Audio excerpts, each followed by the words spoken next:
네, 오늘은 창세기 45장 1절에서 15절 본문으로 요셉이 형들에게 자신을 나타내다 라는 제목으로 하나님 말씀 나누겠습니다. 오늘은 특별히 크리스마스 성탄절 예배로 드려지고 있습니다. 그래서 오늘 본문을 우리 크리스마스의 의미와 좀 이렇게 연결시켜서 함께 본문을 다루고자 합니다. 우리가 지난주까지 말씀을 나눴듯이 요셉이라는 인물이 형들에게 이제 자신을 드러내게 되었습니다. 그리고 이제 형들을 안심시키고 이제 가나안 땅에 있는 야곱 아버지와 그리고 형제들을 이제 그 기근에서 온 땅에 들어있는 기근에서 구원하기 위해서 이제 애굽으로 인도해드리는 그런 장면이 바로 오늘 본문이라고 말씀드릴 수가 있습니다. 그럼 이 요셉이라는 인물은 우리가 섬기는 예수 그리스도의 전형이고 예표라고 말씀드릴 수가 있겠습니다. 요셉이 사는 모습, 요셉이 그런 어떤 결단하고 요셉이 행동하는 모습 하나하나 그의 성품을 보면 우리가 섬기는 주님과 몹시도 닮아 있다라는 것을 깨닫게 됩니다. 그래서 요셉이 예수 그리스도의 전형이고 예표이기 때문에 요셉의 삶을 가만히 들여다보면 우리가 섬기는 예수님이 어떤 분인지 우리가 알 수 있게 되는 것입니다. 여러분, 우리가 이 요셉이라는 인물을 통해서 우리가 섬기는 주님에 대한 두 가지 성품을 엿볼 수가 있습니다. 첫째는 무엇이냐면 우리 주님은, 우리가 섬기는 예수님은 우리가 구원받기를 간절히 원하시는 분이다라는 것입니다. 누구나 상관없이 모두가 한 사람도 멸망하지 않고 구원에 이르기를 원하시는 분이 우리 주님이십니다. 오늘 본문에 보면 요셉은 형들과의 그 아주 오랜 기간 동안에 이제 떨어져 있다가 이제 형들에게 자기의 신분을 감추고 있다가 자기를 드러내면서 이제 형들과 공식적으로는 처음으로 이제 떨어져 있다가 자신의 존재를 드러내게 된 것이죠. 그러면서 이제 동생과 그 형제들의 그 신분으로의 만남이 이제 처음으로 이루어지고 있는 그런 장면인데, 이 대목에서 요셉이 감정을 주체하지 못하고 형들을 만나고 크게 울었다라고 오늘 성경이 말씀하고 있습니다. 요셉의 성품은 주님을 꼭 닮아 있다고 제가 말씀드렸습니다.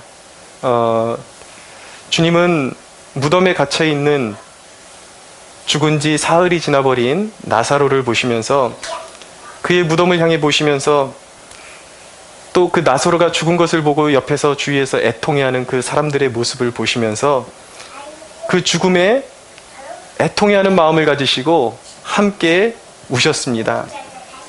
주님은 사망과 저주에 갇힌 영혼들을 볼 때에 애통해 하십니다. 우리가 섬기는 주님은 세상 가운데 구원의 길이 있음을 알지 못하고 죽음의 종로를 타고 저주 아래에 있는 그런 사람들을 보면서 애통해하고 계신 것입니다. 그런데 예수님은 우리가 영원한 저주와 심판으로 들어가지 않고 영원한 하나님의 나라 천국에 이르기를 원하십니다. 누구 하나 멸망하기를 원하시지 않으세요. 우리가 천국에 이를 때에 주님은 구원받는 우리보다 더 기뻐하시는 분이 누구냐면 바로 우리를 구원하신 예수님이십니다. 여러분, 구원받은 우리보다 주님이 우리를 구원하시고 우리가 천국에 입성할 때에 우리보다 더 큰 감격으로 받아주실 분이 바로 예수님이라는 거예요. 왜 그런지 아십니까? 왜냐하면 우리는 그냥 받은 구원이라서 때로는 우리는 그 구원이 얼마나 감사한 건지 잘 깨닫지 못하고 덤덤하게 살아갈 때도 있지만, 주님은 우리를 구원하시기 위해서 어떤 일을 행하셨냐면 십자가에서 자기 피를 다 쏟아주셨습니다. 공들인 자가 더 애착을 갖기 마련이에요. 그래서 저와 여러분들이 구원받아서 천국에 입성하는 모습을 보면 주님도 우리 지금 오늘 본문에 나오는 요셉처럼 주님이 더 감격하시고 우리를 얼싸 안아주실 것이라는 것이죠. 여러분, 주님이 우리를 바라보시는 그 감정, 그 감동, 그런 것들에 비해서 주님이 우리를 사랑하시는 마음에 비해서 우리가 평소에 우리를 구원하셨다고 고백하는 주님을 생각할 때에 우리의 감정은 얼마나 메마라 있습니까? 여러분, 주님을 생각할 때에 그 감사함이, 고마움이 여러분들의 삶 가운데 있습니까? 얼마나 가슴이 뛰나요? 십자가에서 흘리신 예수 그리스도의 보혈의 공로를 생각할 때에 얼마나 여러분들의 가슴이 뛰십니까? 그것이 마치 부모의 마음과 자식의 마음 같다라는 생각이 듭니다. 오늘 아침에도 예배 준비하려고 제가 나오고 있는데 테레비를 틀어놓고 테레비만 바라보면서 흐뭇해하는 제 자식을 보면서, 자식은 오로지 테레비만 보면서 흐뭇해하고 있고 아비는 그 테레비만 보면서 흐뭇해하는 자식을 보면서 그렇게 흐뭇해하는 제 자신을 보면서, 이것이 과연 진정 우리의 모습이 아닌가. 하나님은 오로지 우리만 해바라기처럼 바라보고 계신데 우리는 세상 것들 좋다고 그렇게 쫓아다니고, 우리에게 구원을 주신 그 하나님에 대한 은혜는 망각하고 삶에도 불구하고 하나님은 여전히 우리를 얼마나 사랑하시는가. 그것을 생각할 때에 정말 가슴이 어딘가 한 구석이 아려오는 그런 것을 느낄 수가 있었습니다. 여러분, 우리가 구원받을 때에 주님이 더 기뻐하신다라는 사실을 기억하십시오. 그리고 여러분, 한 사람도 멸망하는 사람이 없이 주님이 구원받기를 원하신다라는 사실을 기억하시기 바랍니다. 여러분, 디모데전서 2장 4절에 보면 하나님은 모든 사람이 구원을 받으며 진리를 아는 데 이르기를 원하시느니라 라고 말씀합니다. 죄인들이 멸망하는 것은 하나님이 기뻐하시는 일이 아닙니다. 어떠한 죄인도 예수 믿고 구원받기를 원하시는 것, 모두가 천국에 입성하기를 원하고 이 땅에서 고생하고 수고한 모든 짐을 털어버리고 하나님 나라로 들어와서 그 하나님 나라의 무한한 영광과 찬란한 빛을 보고 고통이 없는 곳을 영원토록 주와 함께 살기를 원하시는 것이 바로 주님의 마음임을 모두 믿으시기 바랍니다. 주님의 성품 두 번째는, 주님은 어떤 성품을 가지고 계시는가? 주님은 우리의 연약함을 배려하시는 주님이시다라는 것입니다. 주님은 우리의 약함을 아시고 깊게 우리를 배려하십니다. 오늘 본문에 보면 요셉이 자신의 신분을 밝혔을 때에 형들이 요셉이 17살 때에 죽이려고 모의를 하고 죽이려다가 안 되니까 이제 미디안 상인들에게 팔아가지고 그 17살 소년이 애굽으로 혼자 팔려와서 갖은 고초를 당하다 오늘날의 애굽의 총리가 됐거든요. 그만큼 떨어져 있었다고요. 형들이 그런 일을 저질렀는데 오늘 죽은 줄 알았던, 그리고 팔려가서 어디선가 이제 노예 신분으로 그냥 끝나버리거나 죽은 줄 알거나 어떻게 된지도 몰랐던 그 동생이 애굽의 총리가 돼서 갑자기 나타난 거예요. 내가 요셉이라 그러니까 얼마나 당황스러웠겠습니까? 얼마나 형들이 그 죄책감에, 갑자기 밀려오는 죄책감을 감당하지 못하고 쥐구멍에라도 숨고 싶은 마음이 얼마나 컸겠습니까? 그러나 이 요셉의 넓은 마음을 보십시오. 요셉이 오늘 형들에게 뭐라고 말하냐면, 형들이여, 그렇게 서 있지 말고 두려워하지 말고 내게로 가까이 오소서. 당신들이 나를 이곳에 팔았다고 해서 근심하지 마소서라고 요셉이 먼저 형제들에게 손을 내밀어 줍니다. 형들이 가진 죄책감을 알고 먼저 다가선 것입니다.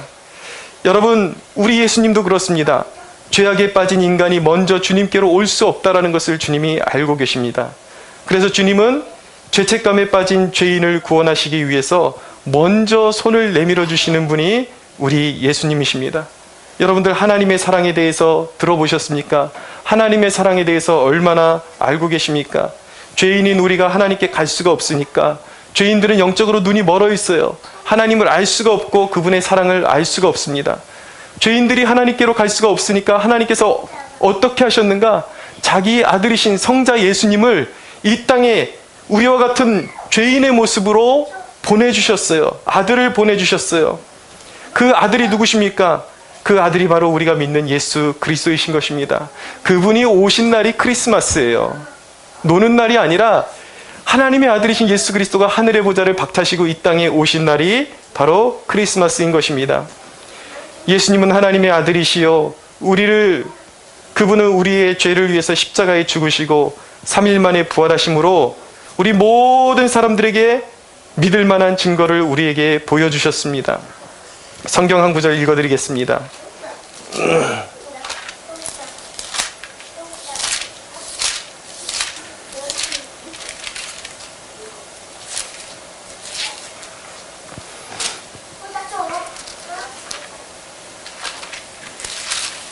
사도행전 17장 30절에 31절에 있는 말씀입니다. 들어보십시오. 알지 못하던 시대에는 하나님이 간과하셨거니와 이제는 어디든지 사람에게 다 명하사 회개하라 하셨으니 이는 정하신 사람으로 하여금 천하를 공의로 심판하실 날을 작정하시고 이에 그를 죽은 자 가운데서 다시 살리신 것으로 모든 사람에게 믿을 만한 증거를 주셨음이니라 하니라 라고 말씀하십니다. 예수님이 죽음에서 부활하심으로 말미암아 그분이 바로 하나님이시요 인류의 죄를 사하실 수 있는 유일한 구원자이심을 믿을 만한 증거를 하나님이 우리에게 보여주셨다라는 것입니다. 여러분, 예수님이 부활하신 그 사건을 목격한 증인들은 500명이 넘었습니다. 그것은 신화가 아니라 이 땅의 역사 가운데 약 2000년 전에 이 땅에서 이루어진 실제적인 사건인 것입니다. 여러분, 그리스도가 왜 죽어야 하셨는지 아십니까? 왜 죽으셨는지 아십니까? 바로 저와 여러분들의 죄 때문입니다. 죄는 하나님을 향한 반역이에요. 우리가 죄 때문에 죽는다 그러니까 어떤 사람들은 그렇게 이야기합니다. 나는 법 없이도 살만한 사람이고 그렇게 딱히 잘못한 것이 없는 것 같다. 나는 지옥 갈 이유가 없다 그러는데, 성경이 말씀하는 죄의 근본적인 죄악은 무엇이냐면 하나님에 대한 반역이에요. 하나님께 등을 돌렸단 말입니다. 아무리 착하게 살아도 하나님 없어. 하나님을 예배하지 않아요.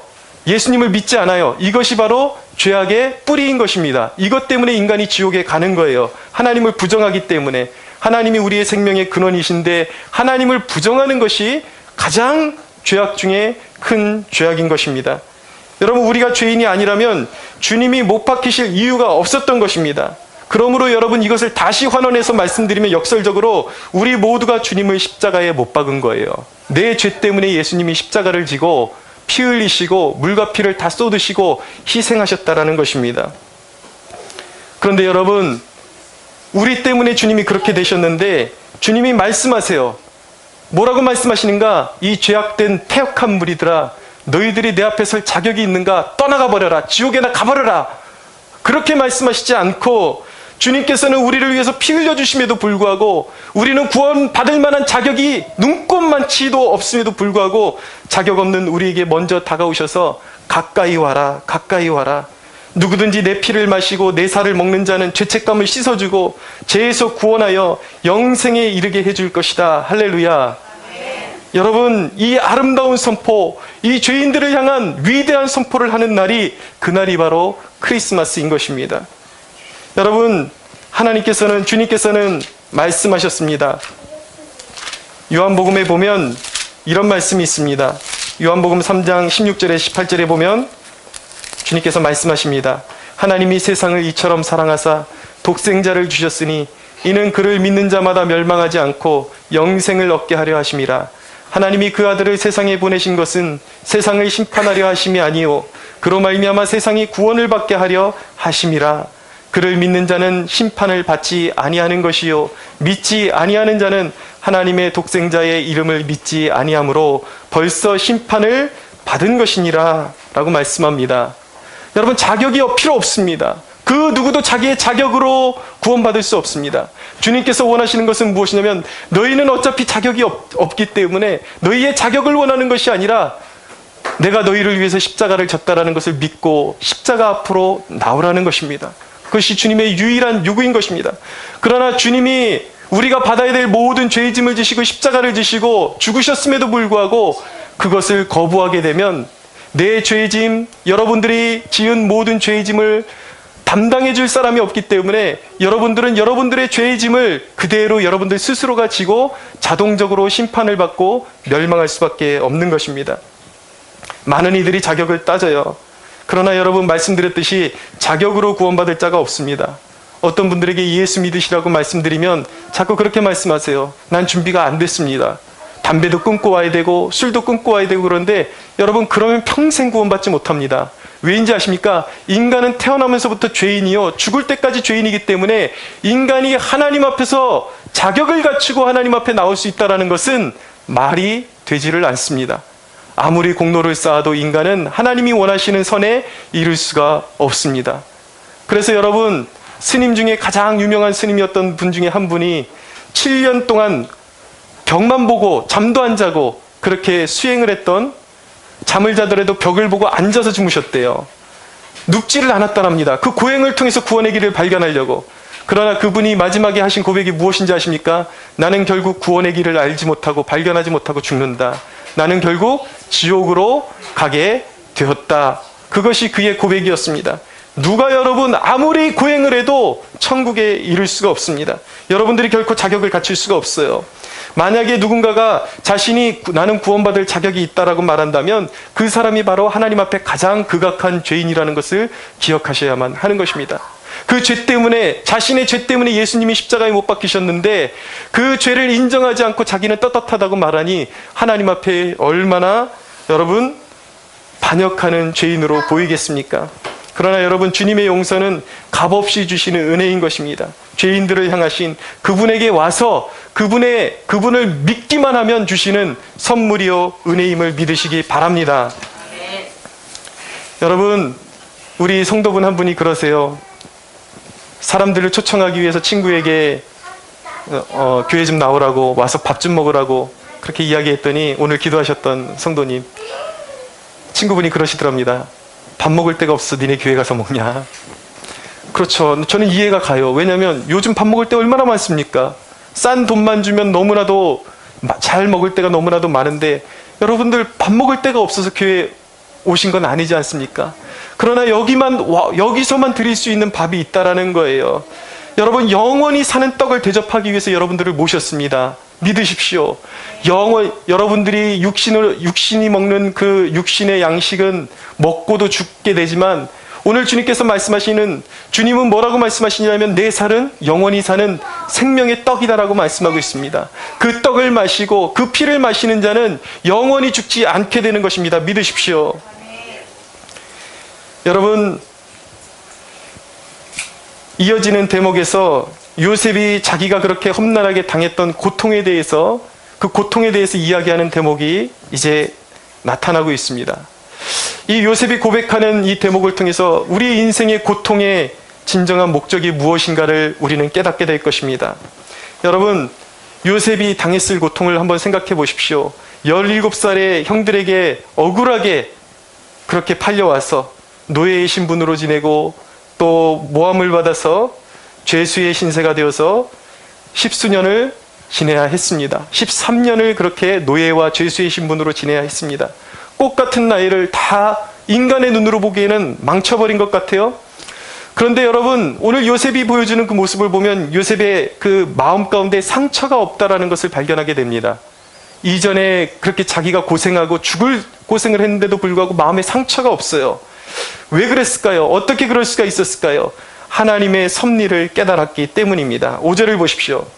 자기가 그렇게 노예 생활하고 죄수의 신분으로 살았던 그것에 대해서, 그런 사건에 대해서 요셉이 뭐라고 고백하냐면 5절을 보십시오. 당신들이 나를 이곳에 팔았다고 해서 근심하지 마소서, 한탄하지 마소서. 하나님이 생명을 구원하시려고 나를 당신들보다 먼저 보내셨나이다. 7절을 보십시오. 하나님이 큰 구원으로 당신들의 생명을 보존하고 당신들의 후손을 세상에 두시려고 나를 당신들보다 먼저 보내셨나니 라고 그렇게 고백하고 있습니다. 형들에게 팔려왔지만 그 사건에 하나님의 큰 구원의 섭리가 있었다는 사실을 깨달았을 때에 요셉의 마음 가운데는 원망이 남은 것이 아니라 치유가 일어났던 것입니다.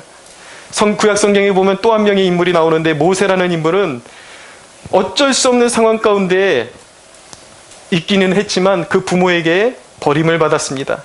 그러나 그 버림받음은 하나님의 섭리 가운데 이스라엘을 구원하기 위한 하나님의 계획이 그곳에 있었다는 것을 성경이 보여주고 있는 것입니다. 제 어렸을 때를 생각해 보면 제 몸이 참 약했습니다. 저희 어머니가 하시는 말씀이 너무 이 아이를 갖고서 드신 것이 없어가지고 태어날 때부터 부실했어요. 저 초등학교 때 기억에는 운동장에서 100m 달리기를 하면 이 무릎이 온전치를 못해가지고 뛰다 보면은 무릎이 이렇게 돌아가는 현상이 벌어지고 그렇게 부실했습니다. 그리고 제 시력도 마이너스 9디옵터라 그래서 거의 보이지를 않는 상태였고, 몸 너무 약하고 집은 너무 가난하고, 어렸을 때의 기억에 늘 그런 기억이 있습니다.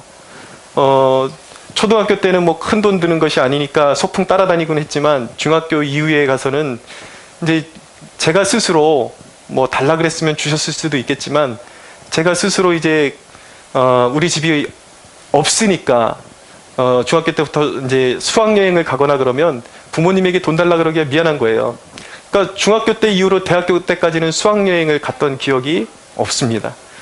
그렇게 살았고, 또 몸이 이제 제가 운동을 원래 전공을 했는데 5번의 수술을 거치면서 완전히 이제 장애인처럼 그렇게 몸이 고장나기도 하고, 지금도 몸이 수술을 너무 여러 번 받아가지고 고장나가지고 새벽 기도하기 위해서 나오는 중에 바람이 제 몸에 살짝 스치기만 하면은 바람이 뼛속으로 들어갔고 마치 죽을 것 같이 그렇게 힘이 듭니다. 그래서 제자리에 막 털썩 주저앉을 것 같은 그런 어려움이 있고 한데, 과거를 생각해 보면 뭐 하나 갖춘 것이 없고 뭐 가진 것도 없고 비참하기 짝이 없는 그러한 인생을 살았던 것 같습니다. 그래서 늘 겉돌았고, 더더욱이나 그래서 더욱더 공부도 안 했던 것 같습니다.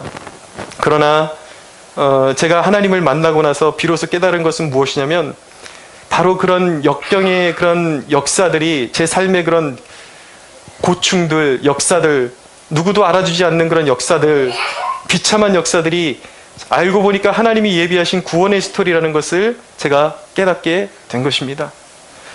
제가 역경이 있었기 때문에 저는 하나님을 만났습니다. 역경 때문에 제가 기도를 배웠습니다. 하나님을 의지하는 것을 배웠습니다. 나의 약함 때문에 내 능력으로 살 수 없다는 것을 진작에 깨닫고 기도에 매달리며 하나님 앞에 부르짖었을 때에 하나님이 내 기도에 응답하시고 실제로 내가 할 수 없는 일들을 하나님이 이루신다는 것을 비로소 깨닫게 되었습니다.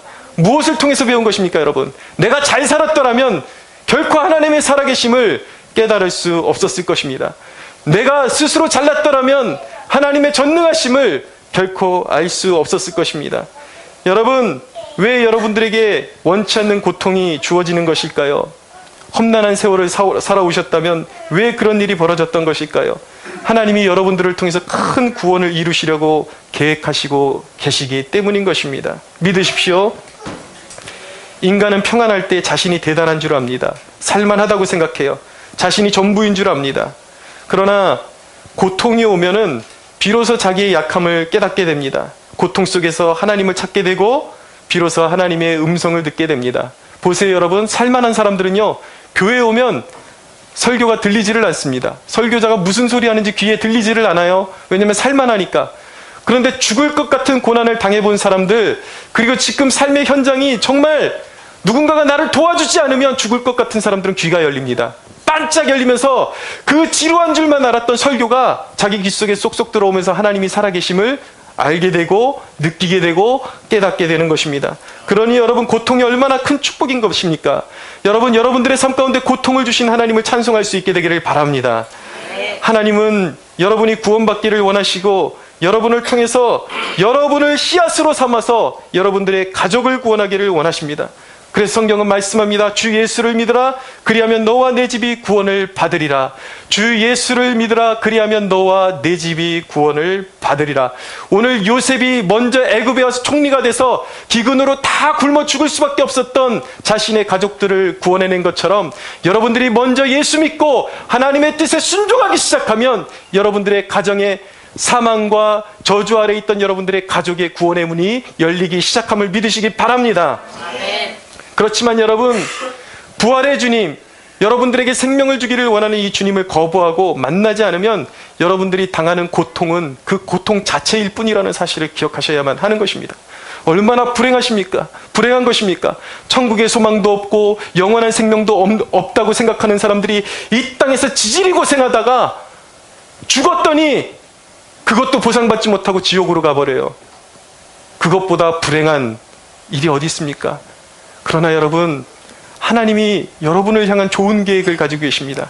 누구든지 예수 그리스도 앞에 삶을 드리기만 하면 영생을 주시고 여러분들의 가정이 여러분들로 말미암아 구원의 길로 들어설 수 있는 축복을 허락하신다고 약속해 주고 계심을 믿으십시오. 오늘 말씀해 보면 이어지는 대목에서 요셉이 이제 가족들을 고센 땅이라는 곳으로, 고센이라는 곳으로 이제 불러내고 있습니다. 오늘 본문 9절 한번 보십시오. 9절에서 11절 한번 같이 읽어보겠습니다. 시작. 당신들은 속히 아버지께로 올라가서 아뢰기를, 아버지의 아들 요셉의 말에 하나님이 나를 애굽 전국에 주로 세우셨으니 지체 말고 내게로 내려오사 아버지의 아들들과 아버지의 손자들과 아버지의 양과 소와 모든 소유가 고센 땅에 머물며 나와 가깝게 하소서. 흉년이 아직 5해가 있으니 내가 거기서 아버지를 봉양하리이다. 아버지와 아버지의 가족과 아버지께 속한 모든 사람에게 부족함이 없도록 하겠나이다 하더라고 전하소서. 아멘. 가나안에 죽을 아무것도 거둘 수 없는 기근이 들었는데 그 가나안 땅에 이제 남아있지 말고 모든 가족을 이끌고 자신이 있는 애굽으로 내려오라는 것입니다. 고센 땅으로 데리고 오라는 것이죠. 거기서 이제 우양을 기르고 가산을 거기다가 이제 놓고 자기가 거기서 부양을 할 테니까 이제 요셉이 애굽의 총리가 돼서 모든 권세와 부가 그에게 있었습니다. 그래서 그가 부양할 테니까 모든 가족들을 데리고 자신이 사는 땅으로 내려오라는 것이죠. 영적인 의미는 이런 것입니다. 고통의 땅에 그대로 있지 말고 고통의 땅에서 나오라는 것입니다. 하나님이 보호하시는 땅.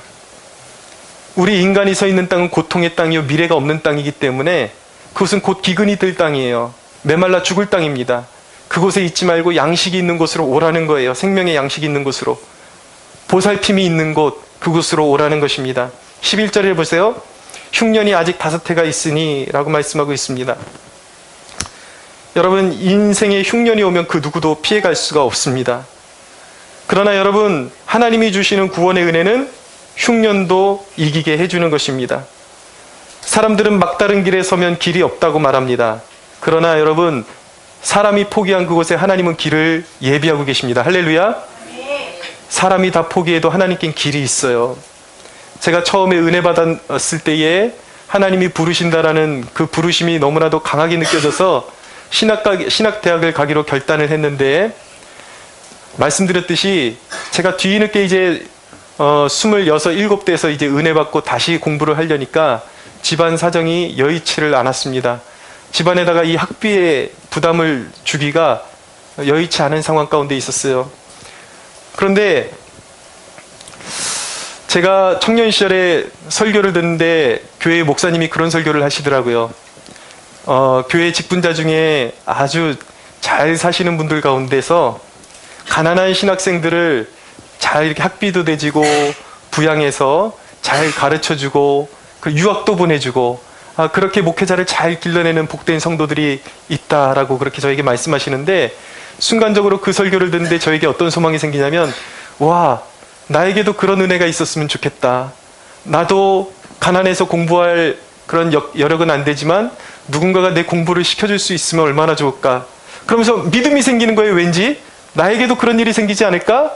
그런데요, 제가 다니던 교회 청년부 부장 집사님을 하셨던 분이 있는데 거리가 너무 멀었습니다. 저와는. 그분에게 말도 한번 붙여본 적이 없어요.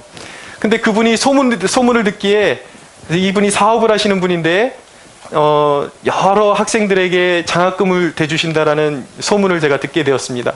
그럼 저는 그분하고 말도 한번 섞어본 적이 없고 멀리서 그분 보고, 와, 저런 분이 나도 학교 보내줬으면 좋겠다라고 그렇게 소원을 품었어요. 근데 여러분, 제가 그분에게 저를 도와주십시오라고 말한 적은 한 번도 없고 인사를 직접 가서 한 적도 한 번도 없는데, 당시에 저랑 교제하던 어떤 형님이 어떤 교회 집사님이 사업을 하시는데 좀 일이 있어서 도와달라 그러더라. 그러면서 저에게 같이 가자 그러는 거예요. 그래서 같이 따라가 봤더니 바로 그 집사님의 회사였습니다. 그 형님 덕분에 따라갔더니 그 집사님이 저에게 이제 뭘 준비하냐, 뭐 할 거냐 물어보시길래 저희 지금 상황이 이렇고 공부하고 싶습니다. 그랬더니 그날로 집사님이 말씀하시는 거예요. 내가 너의 학비를 다 대주겠다. 할렐루야. 네. 여러분, 하나님이 우리의 삶의 기근 중에도 그렇게 역사하신다라는 것입니다. 여러분, 사람들은 말해요. 사람들은 대부분의 믿음이 없는 사람들은 환경에 매여서 삽니다. 불경기가 오면 불경기 때문에 죽겠다. 내가 잘 안 풀리는 이유는 사회구조가 엉망이라서, 나라가 이 모양이라서 소망이 없다라고 말합니다. 그래서 열심히 투쟁하고 사회구조를 바꾸기도 합니다. 그런데 여러분, 문제는 뭔지 아십니까? 인간의 힘으로 사회구조를 바꿔놨더니 또 그 구조를 악용해서 독식하는 자들이 나타납니다. 그래서 연약한 자들은 또 변두리에서 그 혜택을 누릴 수 없는 상황 가운데 살게 되는 것이죠. 그러나 여러분, 하나님은 결코 환경에 매이지 않으십니다. 우리 예수님은 말씀으로 풍랑을 잠잠케 하십니다. 그분은 영계를 다스리십니다. 온 우주가 그의 말씀에 순종합니다. 할렐루야. 그분은 전능하신 하나님이십니다. 세상에 불경기가 오고 환경이 우리의 행복을 다 가로막는다 할지라도, 우리가 행복하게 사는 것 다 가로막는다 할지라도, 우리 예수님은 말씀으로 명해서 우리의 막힌 길을 허시고 막힌 길을 여시며 막힌 담을 허물어 버리실 수 있는 전능하신 하나님이심을 깨달아야 하는 것입니다. 야곱아, 너를 창조하신 여호와께서 지금 말씀하시느니라. 이스라엘아, 너를 지으신 이가 말씀하시느니라. 너는 두려워하지 말라. 내가 너를 구속하였고 내가 너를 지명하여 불렀나니 너는 내 것이라. 내가 물 가운데로 지날 때에 내가 너와 함께 할 것이라. 강을 건널 때에 물이 너를 침몰하지 못할 것이며, 내가 불 가운데로 지날 때에도 타지도 아니할 것이요 불꽃이 너를 사르지도 못하리니 대저 나는 여호와 내 하나님이요 이스라엘의 거룩한 이요 내 구원자임이라.